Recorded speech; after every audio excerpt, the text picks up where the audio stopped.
કચ્છના ધગધગતા નાના રણની વચ્ચે શૌર્યનું એક અદ્ભુત ધામ આવેલું છે, જેને દુનિયા વચરાજ બેટ તરીકે પૂજે છે, જ્યાં બિરાજે છે ગૌરક્ષક લોકદેવ વીર વાછડા દાદા.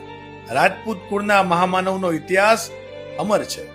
લોકકથા અનુસાર જ્યારે વચરાજજી લગ્નના મંડપમાં કન્યા સાથે ચોરીના ફેરા ફરી રહ્યા હતા ને, બરાબર એ જ સમયે લૂંટારુઓ ગામનું ગોધણ હંકારી ગયા, જેમાં ચારણાઈ દેવળમાંની લાડલી વેગળ ગાય પણ સામેલ હતી. આ દેવળના કરુણ આતરનાદ સાંભળતા જ ક્ષત્રિય લોહી ઉકળી ઉઠ્યું. લગ્નના અધૂરા ફેરે વરરાજાના વેશે જ વચરાજજી આંખમાં શમશેર ઉપાડી અને રણ મેદાન ભળી દોડી ગયા. આ ધર્મયુદ્ધમાં તેમનો પરમ વફાદાર શ્વાન મોતી કૂતરો પણ માલિકની પડખે રહીને લડ્યો. ગાયોને મુક્ત કરાવતા કરાવતા લૂંટારુઓ સામે લડતા લડતા વચરાજજીનું મસ્તક ધડથી અલગ થયું, છતાં એમનું ધડ દુશ્મનો પર કાળ બનીને તૂટી પડ્યું.